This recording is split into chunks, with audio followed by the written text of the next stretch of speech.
think for a moment about a really memorable place you've been. Maybe a hotel lobby or that great restaurant or even just a cozy cafe you like. Now really think, do you remember the exact color of the couch in the lobby? Probably not, right? Likely not the couch color, no. Or was it something, I don't know, deeper, something you felt? That's what made it stick with you. It's a really good question, isn't it? We notice the visuals, sure, the taste of the food, of course, but so often our strongest memories, they're actually tied to things that are much more subtle, things we absorb, like without even really thinking about it. Exactly. And that subconscious connection, well, that's what we're diving into today. We're talking sensory branding, specifically the game-changing power. And it's often overlooked of scent and sound, especially in hospitality.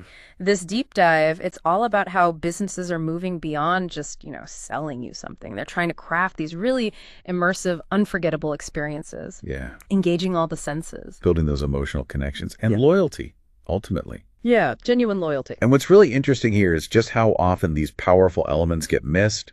Chef Arun Chanda from Mint Hospitality Consultancy is a global expert on this. He really highlights this.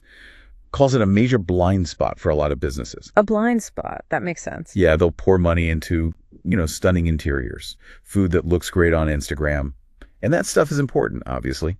But they often ignore what he calls the invisible ingredients, sound and scent. Invisible ingredients. I like that. But why, though? If they're investing so much in the visual, why miss these? Is it just harder to grasp, maybe? Less tangible? Well, that's a really key point.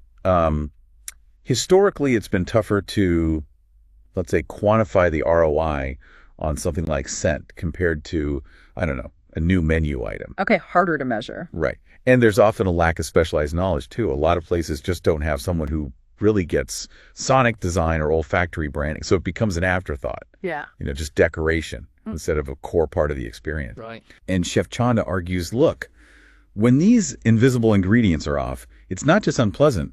It actually creates confusion. It undermines the brand. How so? Confusion? Yeah, because you're sending mixed signals subconsciously.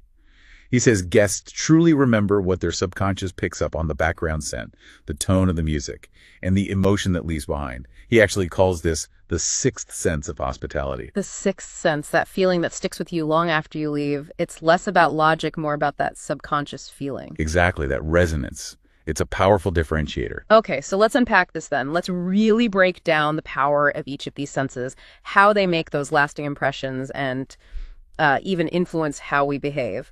So let's kick off with scent. It's really quite remarkable, isn't it, how direct it is? It absolutely is. It's the only sense, I read, that's wired straight into the brain's emotion and memory centers. It just bypasses our logical filters, goes straight for the heart, so to speak.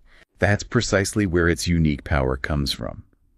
Unlike sight or sound, which go through various processing stations in the brain, scent signals go directly to the limbic system, specifically the amygdala that's emotions and the hippocampus, which is crucial for memory. Wow. This direct line means scent can create an instant, almost gut-level brand connection.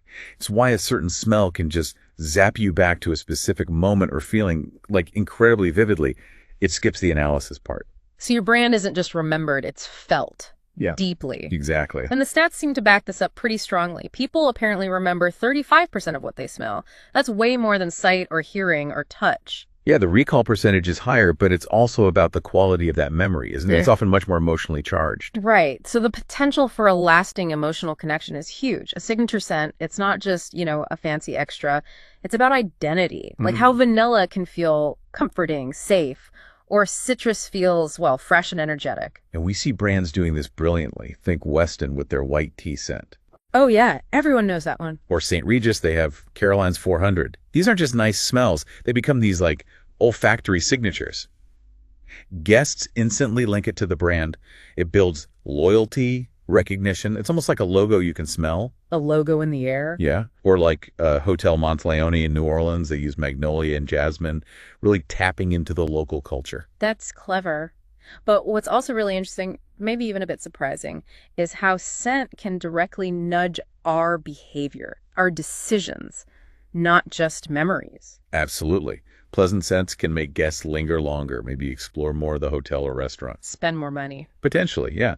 Imagine a calming spa scent, maybe subtly encouraging you to book that extra treatment. Sneaky, but effective. And think about this. A signature scent can become a sort of memory trinket, something tangible.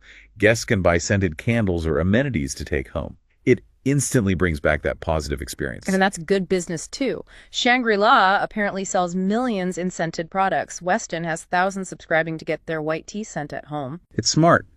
And it's not just spending. Studies show things like higher happiness levels in rooms scented with lavender.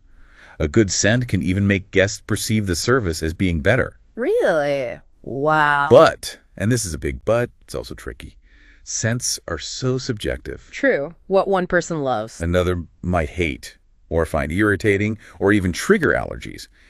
This subjectivity is why the really cutting-edge sensory design now involves a lot of research, demographics, maybe even adaptive systems that adjust subtly. Adaptive scenting, how does that work? Well, it could be based on time of day, or maybe even aggregated and anonymized feedback.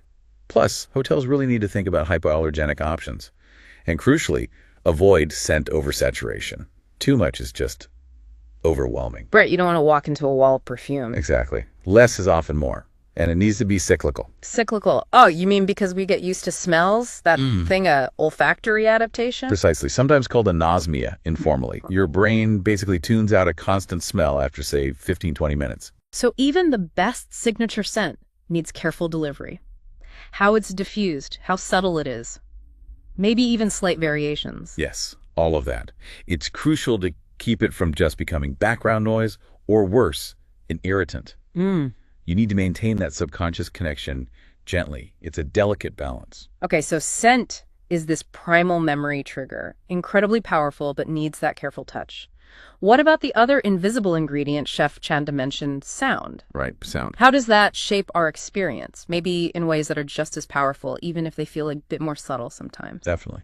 Let's talk about the pulse-setting power of sound. Yeah. Because it's so much more than just background music, isn't it? Yeah, totally. It's like the emotional rhythm of a space. Yeah. It subtly guides how people feel, how they move, even how long they stick around. It tells you the vibe instantly. Exactly. And the science backs this up. The National Institutes of Health, for example, confirms sound lights up brain areas tied to emotion, memory, even physical movement. So intentional music, the right music, it really amplifies the emotional impact. So you can match the music to the brand, to the target audience. Absolutely. Think about maybe curated classical music for a luxury spa versus, say, cool indie tracks for a boutique hotel aimed at millennials. It sets an immediate expectation. Like Outbound hotels, you mentioned them. They use country, soul, American classics.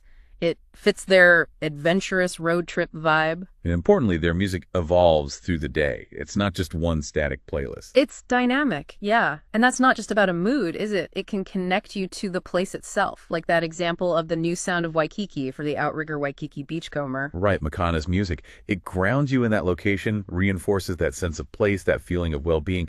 It's creating that sixth sense connection through your ears. And just like scent, sound can actually influence behavior in ways that impact the bottom line. Slower music, for instance. Research shows it encourages people to browse longer in shops. Okay. While more upbeat music might speed up turnover in a busy restaurant or bar when you want that. Yeah, interesting. So you can kind of pace the customer experience with sound. You can. And crucially, sound plays a big part in memory and brand loyalty, too. When guests connect with music that resonates with them personally, they form a stronger bond with the place. That leads to repeat visits, recommendations. Makes sense. And using consistent sound elements, maybe a unique sonic identity or even just a short sound logo, helps people recognize the brand instantly, even when they're not there. That really highlights the music memory link. It's definitely more than just background noise. But just like with scent, there've got to be challenges, right? Oh, definitely. A common mistake hotels make is just using generic, like off-the-shelf music compilations. You know, the same top hits from 10 years ago. Yeah. You walk into 3 different coffee shops, hear the exact same pop playlist. Exactly. It makes everywhere feel the same. Forgettable. Blends together. No wonder people don't remember where they were. So that lack of intention just makes it feel generic, maybe even a bit cheap. It really can. And just blasting music everywhere without thinking about it. That can be expensive, sure, but also just plain irritating if it's too loud or the acoustics are terrible. Right, echoing off hard surfaces. Yeah. Matt Edgar, he founded Pineapple Audio. He makes a great point. Yeah. You have to fix the room acoustics first. Get a decent sound system with good coverage before you even think about the playlist. Foundational stuff. Absolutely. And he suggests thinking about music in terms of the ideal heart rate for your guests at that moment. Ideal heart rate. Explain that. Well, maybe a lower tempo, something calming when tired travelers are checking in. Okay. Or a faster tempo, more energy for a busy bar scene later on.